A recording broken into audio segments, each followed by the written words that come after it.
नमस्कार, स्वागत सत्कार, बेहद आभार दोस्तों। मैं हूं आपका दोस्त नीरज शर्मा।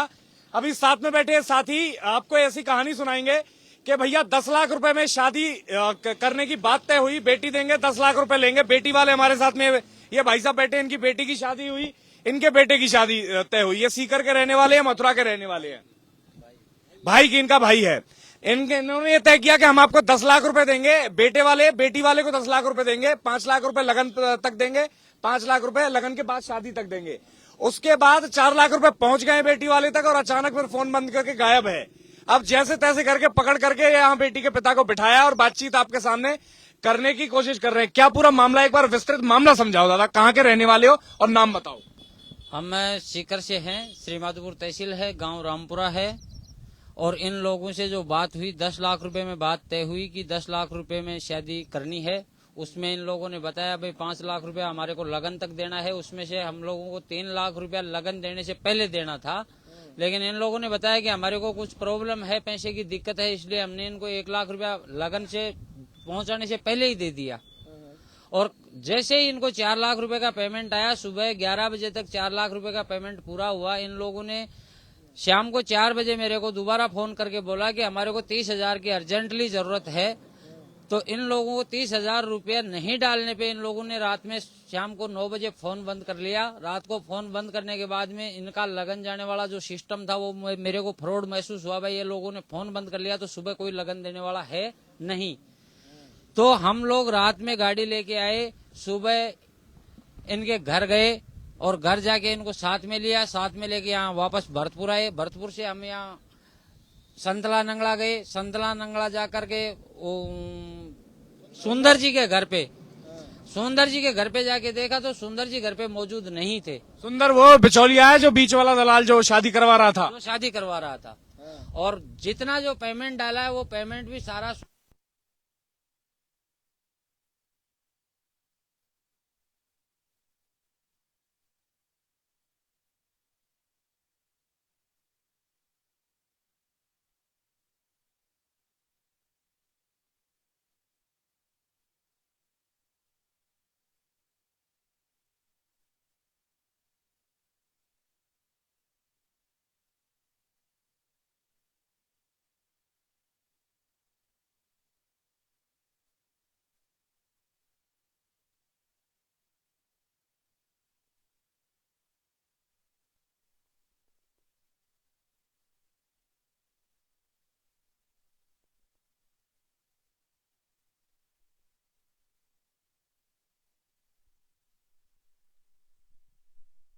क्या पहले नाम बताओ, रहने वाले कहाँ के हो? श्रीपाल नाम है, मथुरा का रहने वाला हूँ। अच्छा, मैंने रिश्ता तय जरूर किया था, पैसे की इनसे कोई बात नहीं थी, न मेरे पास 1 रुपया इनका आया। बीच में सुंदर, मैंने इनसे मना किया कि 1 पैसा सुंदर जी को देना नहीं है। मेरे मना करने के बावजूद भी इन्होंने उसके अकाउंट में पैसे डाल दिए। पहले 3 लाख डाले तो मैंने इनको फोन पे सूचित किया कि पैसे आपने क्यों डाल दिए।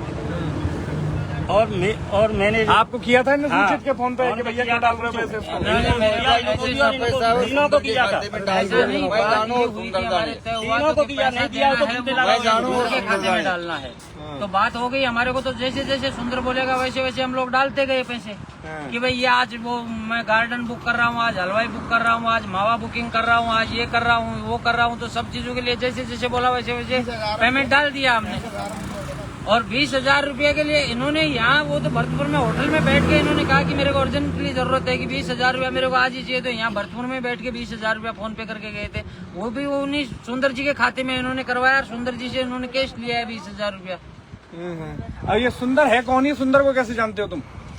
मेरी जान पहचान चलते हुए हुई थी करीब 6 महीने पहले उनसे। उनकी कोई रिश्तेदारी है दाऊदी साइड में, हम मिले थे और इनके जरिए फिर वो उनके जरिए ये मेरे पास पहुंचे।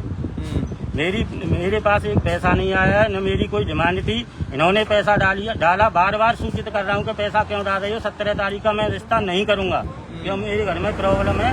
आगे जो साया निकलेगा उसमें मैं करूंगा। सुंदर जी ने इनको, अब सुंदर कहाँ है, संपर्क कर पा रहे हो उससे? इनका सबका घर गए हैं, इनकी सबसे सुबह से बात हो रही है। फिलहाल उनका नंबर बंद है, स्विच ऑफ है नंबर। हाँ, स्विच ऑफ। और किसी व्यक्ति से संपर्क है तुम्हारे उसके? नहीं, सब घर में तो घर गए हैं, उसके घर वाले मिले सब। तो किसी से कोई सब पता चल रहा है सुंदर का कहाँ पर है? मथुरा में बताया है, सुंदर भी मथुरा में बता रहा है, उसका फोन पे बात हो रही थी। अब उसका फिलहाल बंद है नंबर, स्विच ऑफ कर लिया। स्विच ऑफ कर लिया। साथियों मैं सरल तरीके से आपको पूरा मामला सरल करके समझाता हूँ। सीकर के निवासी हैं, अपने छोटे भाई की शादी करने के लिए इन्होंने मथुरा में लड़की खोजी एक बिचौलिया के माध्यम से, जो कि संता नगला भरतपुर का रहने वाला है। सुंदर उसका नाम बताया जा रहा है और वो इसी तरह का काम करता है, शादी ब्याह करवाने टाइप का। और उन सुंदर ने इन दोनों को मिला दिया, दोनों पार्टीज को, और फिर ये तय हुआ कि लड़की वाले को 10 लाख रुपए देंगे, 2 किस्तों में 5 लाख करके, लगन तक 5 लाख और फिर ब्याह तक 5 लाख, और 5 लाख के लगभग पैसा पहुंच गया। और उसके बाद सुंदर का कुछ अता पता नहीं है बिचौलिया का। यहाँ लड़की वाले को ये लोग पकड़ के बैठा लिए हैं, घबराए हुए हैं। और जिस तरह से ये लोग बता रहे हैं इनकी समस्या बड़ी जटिल है। आप क्या तैयारियां बहुत सारी हो गई है ब्याह शादी की? हमारे यहाँ आज यहाँ से लगन जाने वाला था। लगन को लेकर के हमारे घर पे पूरे रिश्तेदार, मेहमान, ये वो जो टेंट फेंट होता है, सब सारा सिस्टम तैयार हो गया था। कंप्लीट पूरी तैयारी लगन के हिसाब से हो गई थी, यानी कि 2 दिन बाद में शादी होने वाली थी। तो उस हिसाब से पूरा हमने जो भी हमारे को करना था पूरा काम। अब तो लगन नहीं पहुंचेगी तो बड़ी बेइज्जती हो जाएगी। बेइज्जती तो होने वाली है, हो गई हो तो बेइज्जती। तो लगन तो पहुंचने की स्थिति कहाँ है, लगन की तो स्थिति नहीं है, तो वो तो बेइज्जती तो हो गई हमारी तो। क्योंकि उसमें तो कोई वो संशय ही नहीं रहा बेइज्जती वाले में, तो क्योंकि पूरा प्रोग्राम हो गया और वो पूरे गांव में तो ओपन हो गया पूरा मामला कि क्या हो रहा था, ये क्या हो गया। अच्छा भाई साहब, भैया आप मेरे को एक चीज समझाइए, आप बेटी वाले आप पैसे ले रहे हैं, बेटी बेच रहे हैं, क्या कर रहे हैं? मेरी पैसे की कोई बात ही नहीं हुई उनसे। अरे तो आप कह रहे हो 20,000 रुपए सुंदर को डाल दो, 10 लाख रुपए की बात है। अभी तो आपके सामने इतनी बातें हो रही हैं।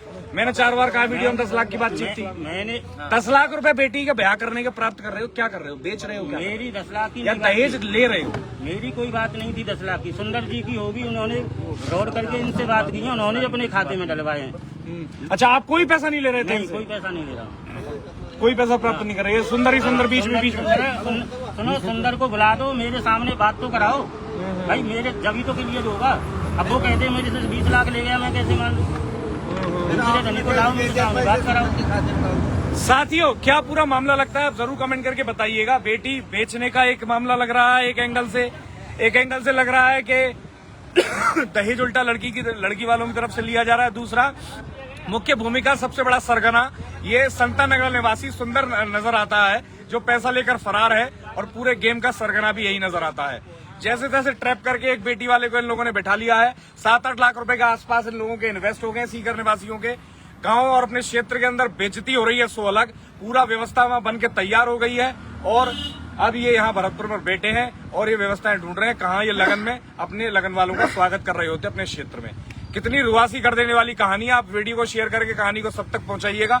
न्याय इनको जरूर मिलना चाहिए। भरतपुर में आए हैं तो इनका काम खराब ना हो, और साथ ही साथ सुंदर जैसे इन लोगों को सजा होनी चाहिए, ताकि ये लोग भरतपुर का नाम बदनाम ना करें। कहानी कोई भरतपुर की नहीं है, सीकर का लड़का, भरतपुरा की छोरी, हमारा तो कोई मतलब भी नहीं है। बिना बात के भरतपुर बदनाम हो रहा है। देखिए, भरतपुर में बैठ के भरतपुर लाइव पर चर्चा हो रही है।